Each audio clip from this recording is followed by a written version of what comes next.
Salam sejahtera, selamat beraktivitas kembali. Biarlah kiranya hari ini lebih baik dari hari-hari sebelumnya.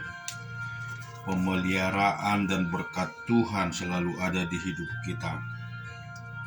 Kita akan renungkan firman Tuhan dari Keluaran 39 ayat 22 sampai 43. Leher gamis itu di tengah-tengahnya seperti leher baju zirah. Lehernya itu mempunyai pinggir sekelilingnya. Semuanya jangan koyak. Dibuat merekalah pada ujung gamis itu buah delima dari kain ungu tua, kain ungu muda, dan kain kermiji yang dipintal benangnya. Dibuat merekalah giring-giring dari emas murni, dan ditaruhlah giring-giring itu di antara buah delima. Pada ujung gamis itu berselang-seling di antara buah delima itu, sehingga satu digiring-giring dan satu buah delima selalu berselang-seling pada sekeliling ujung gamis yang dipakai apabila diselenggarakan kebaktian seperti yang diperintahkan Tuhan kepada Musa. Dibuat merekalah kemeja dari lenan halus, buatan tukang tenun untuk Harun dan anak-anaknya, serban dan lenan halus, destar yang indah dari lenan halus, celana lenan dari lenan halus yang dipintal benangnya, dan ikat pinggang dari lenan halus yang dipintal benangnya, kain ungu tua, kain ungu muda, dan kain kermiji dari tenunan yang berwarna-warni seperti yang diperintahkan Tuhan kepada Musa. Dibuat merekalah patam jawang yang kudus dari emas murni, dan pada zaman itu diukirkan seperti meterai kudus bagi Tuhan. Dipasang merekalah pada patam itu tali ungu tua untuk mengikatkan patam itu pada serbanya di sebelah orang seperti yang diperintahkan Tuhan kepada Musa. Demikianlah diselesaikan segala pekerjaan melengkapi kemah suci yang kemah pertemuan itu. Orang Israel telah melakukannya tepat seperti yang diperintahkan Tuhan kepada Musa. Demikianlah mereka melakukannya di bawah merekalah kemah suci itu kepada Musa, yakni kemah dengan segala perabotnya, kaitannya, papannya, kayu lintangnya, tiangnya, dan alasnya.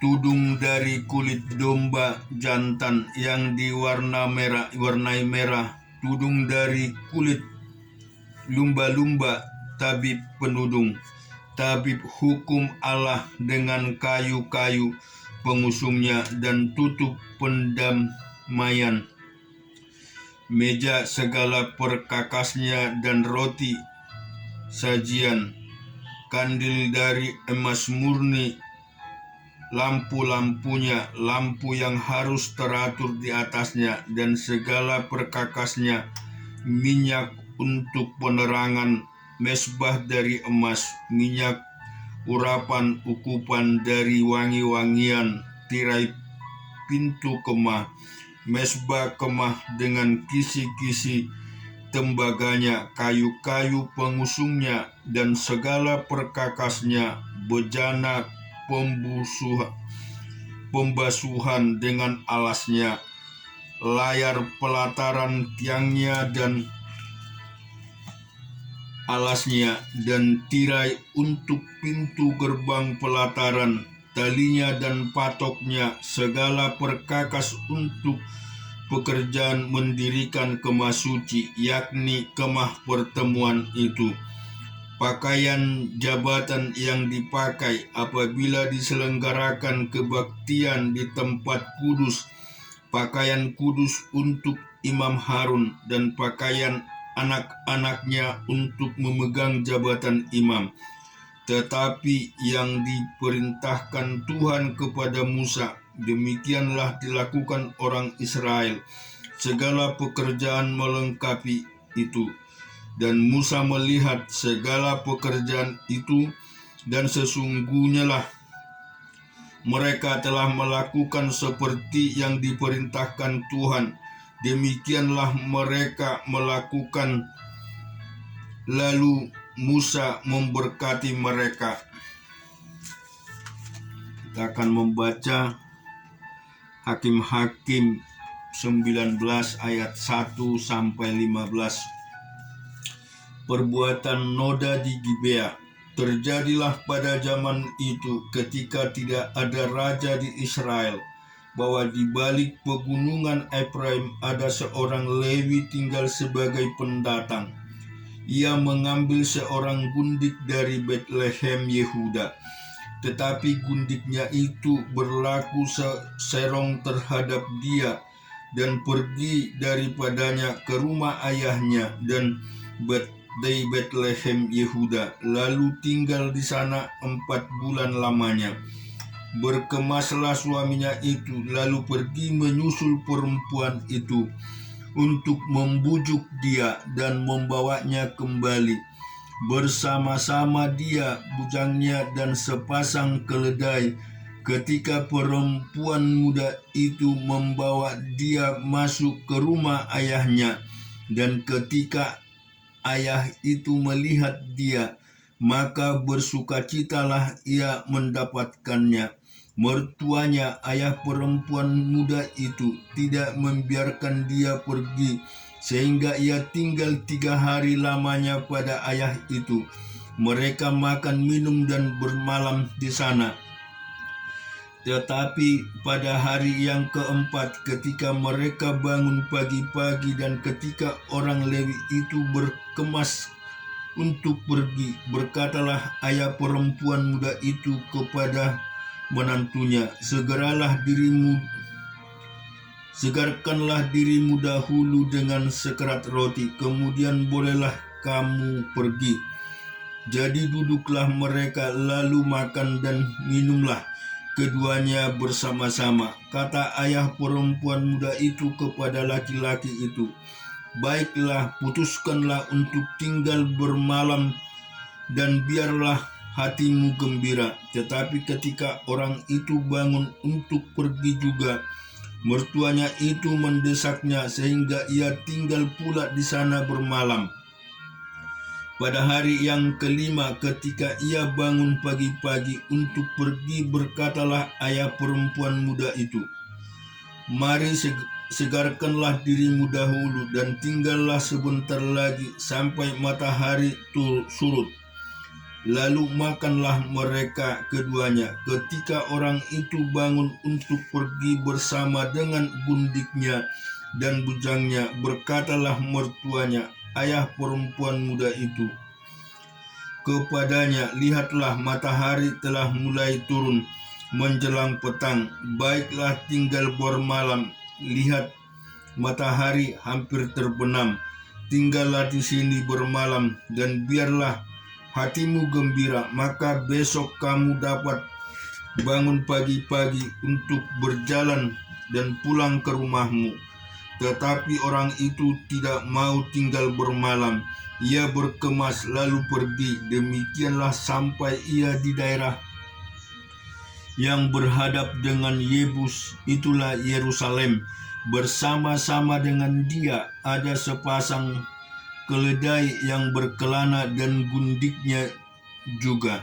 Ketika mereka dekat ke Yebus dan ketika matahari telah sangat rendah, berkatalah bujang itu kepada tuannya, marilah kita singgah di kota orang Yebus ini dan bermalam di sini. Tetapi tuannya menjawab, kita tidak akan singgah di kota asing yang bukan kepunyaan orang Israel, tetapi kita akan berjalan terus sampai ke Gibea.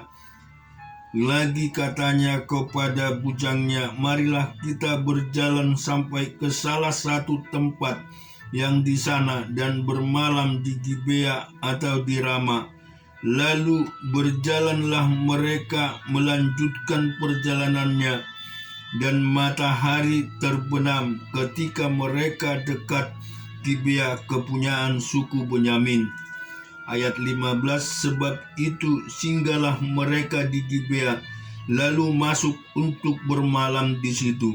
Dan setelah sampai, duduklah mereka di tanah lapang kota, tetapi tidak ada seorang pun yang mengajak mereka ke rumah untuk bermalam. Kita lihat di Ayub 28 ayat 1 sampai 15. Manusia tidak dapat menemukan hikmat. Memang ada tempat orang menambang perak dan tempat orang melimbang emas. Besi digali dari dalam tanah dan dari batu dilelehkan tembaga. Orang menyudahi kegelapan dan batu diselidikinya sampai sedalam-dalamnya di dalam kekelaman dan kelam pekat.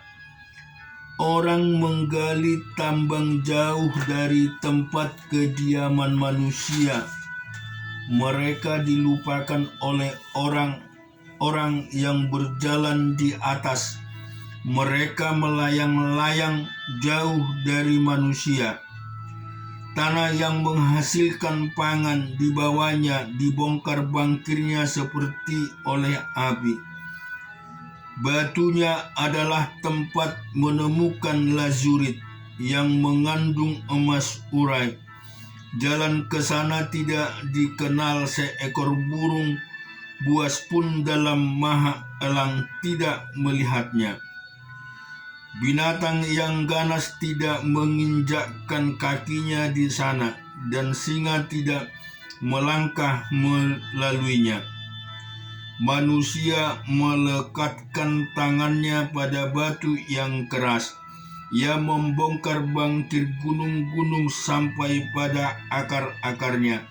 Di dalam gunung batu ia menggali terowongan, dan matanya melihat segala sesuatu yang berharga. Air sungai yang merembes di bendungnya, dan apa yang tersembunyi dibawa ke tempat terang. Tetapi di mana hikmat dapat diperoleh? Di mana tempat akal budi? Jalan ke sana tidak diketahui manusia, dan tidak didapati di negeri orang hidup. Kata samudra raya, ia tidak terdapat di dalamku, dan kata laut, ia tidak ada padaku. Untuk gantinya tidak dapat diberikan emas murni, dan harganya tidak dapat ditimbang dengan perak. Kita baca di Perjanjian Baru, Matius 17 ayat 14 sampai 27. Ketika Yesus dan murid-muridnya kembali kepada orang banyak itu, datanglah seorang mendapatkan Yesus dan menyembah. Katanya, "Tuhan, kasihanilah anakku. Ia sakit ayan dan sangat menderita. Ia sering jatuh ke dalam api dan juga sering ke dalam air. Aku sudah membawanya kepada murid-murid-mu, tetapi mereka tidak dapat menyembuhkannya." Maka kata Yesus, "Hai kamu angkatan yang tidak percaya dan yang sesat, berapa lama lagi aku harus tinggal di antara kamu? Berapa lama lagi aku harus sabar terhadap kamu? Bawalah anak itu kemari." Dengan keras Yesus menegur dia, lalu keluarlah setan itu daripadanya, dan anak itu pun sembuh seketika itu juga. Kemudian murid-murid Yesus datang, dan ketika mereka sendirian dengan dia, bertanyalah mereka, "Mengapa kami tidak dapat mengusir setan itu?" Ia berkata kepada mereka, "Karena kamu kurang percaya, sebab aku berkata kepadamu, sesungguhnya seketika kamu mempunyai iman sebesar sebiji sesawi saja, kamu dapat berkata kepada gunung ini, 'Pindahlah dari tempat ini ke sana,' maka gunung ini akan pindah dan takkan ada yang mustahil bagimu. Jenis ini tidak dapat diusir kecuali dengan berdoa dan berpuasa." Pada waktu Yesus dan murid-muridnya bersama-sama di Galilea, ia berkata kepada mereka, "Anak manusia akan diserahkan ke dalam tangan manusia, dan mereka akan membunuh dia, dan pada hari ketiga ia akan dibangkitkan." Maka hati murid-muridnya itu pun sedih sekali. Ketika Yesus dan murid-muridnya tiba di Kapernaum, datanglah pemungut bea bait Allah kepada Petrus dan berkata, "Apakah gurumu tidak membayar bea 2 dirham itu?" Jawabnya, "Memang membayar." Dan ketika Petrus masuk rumah, Yesus mendahulinya dengan pertanyaan, "Apakah pendapatmu, Simon? Dari siapakah raja-raja dunia ini memungut bea? Dari pajak, dari rakyatnya, atau dari orang asing?" Jawab Petrus, "Dari orang asing." Maka kata Yesus kepadanya, "Jadi bebaskanlah rakyatnya.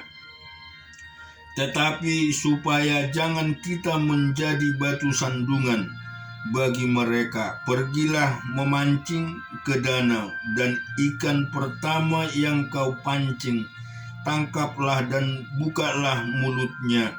Maka engkau akan menemukan mata uang 4 dirham di dalamnya. Ambillah itu dan bayarkanlah kepada mereka, bagiku dan bagimu." Amin. Tuhan kiranya memberkati kita semua.